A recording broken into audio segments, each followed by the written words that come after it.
Okay, today we're going to be talking about depression. Why does depression exist? I had depression. I had severe depression. I had depression to the degree that I didn't know what to do other than try to kill myself. There was no other option for me from that space. So after I tried to kill myself and I survived it and I was still alive, then I was like, I have to figure out what depression is and how to survive with it. I can't actually go on with my depression being this heavy and this dark for this long because it will kill me. So I have to figure something out. And I feel very lucky and very blessed that my journey led me to the place where I was at the lowest possible point, where I was forced to change my way of thinking into a way that was more positive. Otherwise, I would not have survived. I would not have done that if I hadn't hit that rock bottom point. So I feel very grateful in that way to be put in such an extreme position where I needed to change that. But since that time, I've thought a lot about depression, what it is, why it happens, and why it happened to me, and why it happens to all of these people, and how we can fix it, because it's completely detrimental, it's completely life-sucking, draining, and it is kind of the antithesis of life energy. So when we think of life energy, we think of being rejuvenated, revived, inspired, excited about life and about all of our goals and ambitions. But when you have depression, you can't think of any of those things. You just want to lay around and hopefully stop existing. So everybody's depression is different. I'm coming at this from my own perspective, from my own deep thoughts. If the things that I say don't resonate with you, don't take them on board.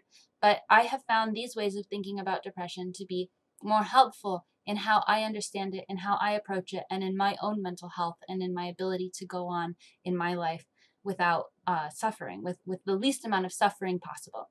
So in Unicult, we believe that suffering is a choice, which is a really extreme thing to say and kind of offensive almost if you don't hear me out after I say it. But the rest of it is that inevitable hardship, which so everybody experiences hardship. Inevitable hardship teaches that suffering is a choice. It's here to teach us that. And so when you look at each person's reality and each person's life, everyone is dealt a different hand. Some people are dealt very extreme realities with terrible, terrible hardships, and other people are dealt things that don't seem to be as difficult. And depending on where you go in the world and who you meet, there are people who have had incredibly difficult things happen to them who have learned how to overcome their suffering and how to live a fulfilling life. And there are people who, like I was in when I had depression, who had seemingly everything dealt and handed to me. And I was just suffering every day, even though I didn't actually have any hardship in my life. And so we can start from this point of thinking about suffering as being a potential choice. If that doesn't resonate with you, think about why. Think about how that makes you feel and what you think about that. So I believe the main cause of depression is our toxic, detrimental society that has unhealthy expectations of us as individuals within that society. First of all, we're living in a social structure that forces us to fit into pre-established boxes that do not fit everyone's unique expression. If we think of every person as being born as a unique individual, and then we say, here are the boxes you can fit into, well, you can't put the rainbow into black and white. It simply doesn't work. And when you try to do that, it causes suffering. It causes hardship. So while we say that suffering is a choice, we also mean we can change the world that is causing us to have hardship. We can change the world that is causing us to have suffering. It's not about just accepting all of the terrible things that happen in the world. It's about saying this is a choice because we have power, because we have the power to change the world for ourselves and for the other people who live in this society. The problem with utopian visions in history is that everyone who has ever had one, for whatever reason, has thought, the world should be better in the way that I believe the world should be better. And then they attempt to enforce their way of what would be good for them onto the masses by doing crusades or by building systems or whatever else. That's not how it works. That's not how it can ever work. Because like I said, every person is a unique individual with unique understandings and unique needs. So your vision of a utopian future isn't going to actually be accessible or available to every single person, and it's not going to resonate with every single person. So for us to understand a truly utopian vision is for us to understand that we don't know what's best for one another. All we know is what's best for ourselves. And so when we're talking about healing depression, we're talking about it in a systematic way, because our toxic society is expecting us to do things that are unhealthy societally. If we say you have to go to college, but a lot of people don't learn very well that way, or they don't actually want to do that life path, but we say you have to do it, or your option is to do this. So we're given, in society, we're given potentials. And these are what we call in Unicult, we call these narratives. These are narrative expectations. It's the story that we tell ourselves about who we are in our world and what we're expected to do and what our options are. So when I was in high school, I said, I'm a girl and I like fashion and I'm a cheerleader and I wasn't allowed in the computer science program, so I guess I'll just go and study fashion. And so that's what I started college doing. I studied fashion. But that's because maybe that's not where my true heart really fit. Yes, that's part of my interest, but you can't take all of my interests and put them into one degree. You know what I'm saying? So when we put these life paths in front of people, and you could think of it even in a very traditional way of like a woman who's born in the South, and she says, well, I can get married and have kids, and then I can decide if I have a career. And the priorities are determined not by this person's true heart, but by the expectations of their reality, by the stories that they're given, and by the stories that society has imposed on them. So think about these narratives and think about where your gender, your race, your economic situation, your perceived level of intelligence. Think about how all of these things have shaped your potential idea of what you're capable of and what kind of thing you should be doing or could be doing even. And a lot of times you'll find that you have actually been extremely limited by your narrative beliefs. As cosmic consciousness, we all are each a soul.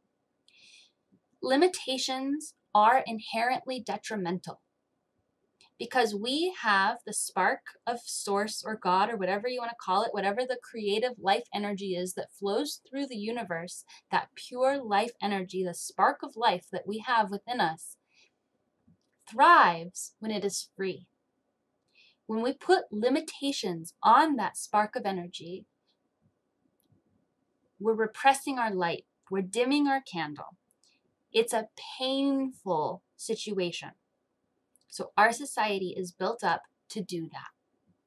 So we can change society. We can also change our own lives by standing up for our own selves and saying, yes, I'm expected to do this, because of who I am, because of who my family is, because of whatever else.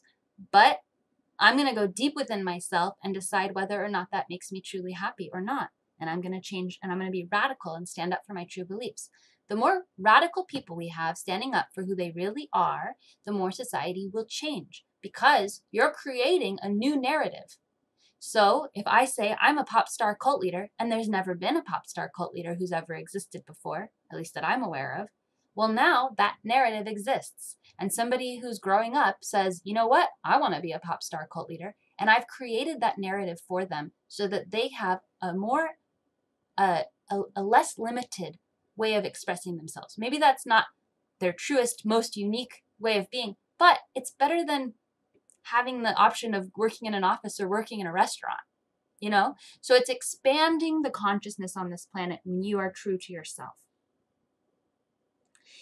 Okay, depression happens because we aren't given infinite opportunity and we're given these expected realities. So even if you are wealthy and you feel like you have every opportunity in the world, you can still be depressed. You can still have depression. And that's because you're actually choosing. It's like if you went to the store and all they had this happens sometimes at gas stations. Let's say you're very thirsty and you go to a gas station and all they have is tap water that's been bottled or Gatorade or other sugar drinks, and you don't see any healthy option, and maybe you just don't want to drink any of the other options. But if you were growing up in a world where there was no other healthy option available in this store and that was the only store you knew, then you would say, I'm unhappy even though I have access to every possible opportunity. Well, every possible opportunity is either a Monster energy drink or a Starbucks, double shot. Those are your options. So when you think about reality and you think, well, I have access to anything, I don't know why I'm depressed. Well, maybe your consciousness is limited. Maybe what is available to you on earth isn't actually going to resonate with your soul because you have to define it, because you have to solve it and you have to figure it out. So I believe depression is the fact that this world does not honor our unique energy, and the fact that it takes incredible amounts of radical strength to stand up for ourselves and be who we truly are in this world, which does not support that, but which is slowly becoming more and more enlightened. Okay, a lot of people say that they're depressed because of the chemicals in their brain, and they just have chemical imbalances. I believe there are certain people who have a predisposition to thinking deeply. There are certain people who have a predisposition to being lighthearted. There are certain people who have a predisposition to being sardonic or to seeing the worst in things. Yes, that's all true. But I don't think that's an imbalance. I think that's your unique self. So does that mean that if you feel like your unique self is always depressed, that you should always be depressed? No. The thing is, we can work with the hand we're dealt. So my brain is sardonic. It's slightly depressed. It thinks of the world as a joke and absurd. I see the world as absurd. Nothing I can do will ever change that. That's inherent in my brain structure. That's how I see the world. This world is absurd to me. I will never change that. If I said that's a chemical imbalance in my brain, I would be wrong, because that's just how I see the world. That's my paradigm. It's part of my soul. What I can do is work with that, and I can do what I can to make it more lighthearted, and I can use my thoughts. So when we talk about chemicals in the brain, we're actually talking about something that's highly flexible and highly adaptable, because we have something called neuroplasticity. Neuroplasticity means that the brain changes. It means you can learn new things. Well, how do we learn new things? By thinking new thoughts, by trying new things, and by thinking new thoughts. The ability that you have to use your brain to focus your attention on thoughts that are going to change the balance of chemicals and the actual structure of your brain is super powerful. If every day you think a thought and you believe it's true, it's going to be reinforced into your consciousness. That's true. Maybe you don't realize how many unconsciously negative thoughts you have cycling in your brain. The issue with neuroplasticity is that when we think a thought enough times, it forms a deep river in our brains and it feels more true. So if every day I wake up and I say, I'm miserable and everyone hates me, and I say it all day, every day, I'm miserable and everyone hates me, that, first of all, is going to feel very true to me, because it is a pathway in my brain that I have reinforced. On top of that, if I'm saying these words to myself, even if I'm not saying them aloud, even if I don't realize how deeply I'm thinking it, because I feel like it's reality, I will create that reality. And then I'll have physical reality on top of my mental state, reinforcing that this is true. To think a new thought that goes against your rivers of thought in your brain and the physical reality is extremely difficult. It's what people call delusion. But it is the key to changing your reality. So when you change your thoughts to align with thoughts that align to your joy, to align to the easing of your suffering, to align to things that make you feel like the world is worth living on, even if they don't match up to what you feel is true, even if they don't match up to physical reality. You are doing a radical transformation of reality, and you are changing the physical structure of your brain. You're changing the balance of chemicals in your brain, and you're changing physical reality around you. Slowly but surely. Seems insane for the first year, depending on how deep you are changing your thoughts. Maybe you do it in slow degrees. But if you go straight from negative to positive, you're going to feel completely insane for about a year, and then everything's going to start to line up. Have you experienced this? Oh, yeah. And just a few more quick thoughts here. Things that are meant, so we say, I don't understand why I'm depressed. I have a good job. I have a family. My mortgage is affordable. I can go on vacation 2 times a year. Why am I depressed? Because the things that society tells us that can make us happy don't always nourish us. Those things aren't going to make everybody happy. And it's okay if you're someone who those things don't actually nourish. Whatever your true nourishment is, for me, an example is polyamory. I don't feel completely, totally nourished with the concept of monogamy for my life. Polyamory is where I'm nourished. It's just part of my way of being. It's part of my reality. And that's a radical way of being. But for me to acknowledge that a traditional idea of a monogamous happy ending wouldn't make me happy is radical and difficult to stand up for, but also true. So the things that we're told are going to make us happy, or the things that we're offered as these potential glorified spots of joy, well, once we get there, if we're still not happy, we say, wow, I have everything. It must be my broken brain. No, you just might not fit into the box of success that we had pre-established. There are many, many, many forms of success, and they're all dependent on our own desires and our own unique hearts. The last reason why you might have depression is because you're an empath and you haven't learned how to protect yourself from other negative energies. So you might be somebody who's predisposed to happiness. You might be someone who's doing everything that's in alignment with their true heart, but you might be around people who are bummers, who are toxic people, who are sucking the life out of you and with their own negative cycles of information. So when somebody is creating a negative reality, they're actually creating a vortex. It goes against the energy of harmony, and it creates a vortex, and it can actually suck other people in. And that's what happened on Earth. So Earth was a giant vortex, and the entire universe felt it. They were like, this sucks. We need to fix this. And so that's why we have so many starseeds here. That's why everyone is ready to change, because there was a negative vortex here that was happening that was hindering true harmony from happening. But that's reversing now, and you're part of it. So realizing that these vortexes exist means that you get to learn how to practice boundary setting and protection and aura strengthening. So those are all really important topics. If you feel like that's happening to you, you can research it. So like I said, not all of these things are going to resonate with all of you, but this is how I see depression.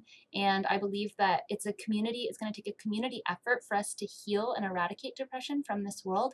I believe it's possible to actually eradicate depression. That being said, sometimes depression is grieving something that something bad has truly happened. That's normal, and it's needed to be felt. Sometimes you're grieving for the earth. When I had depression, I would feel absolute sadness for all of Earth. I was empathically channeling the negative energy that was being felt, and I was sad for everyone. I just felt the entire Earth's energy. That's normal. That's okay. If you feel that, honor it. Channel it through you. The main thing with depression is not never be sad. That's not what I'm saying.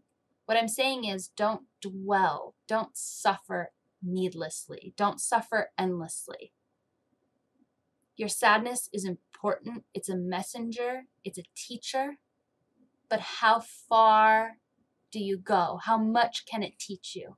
And at what point are you done learning from it? And that's when you start to realize that there's another potential reality. You want to add anything?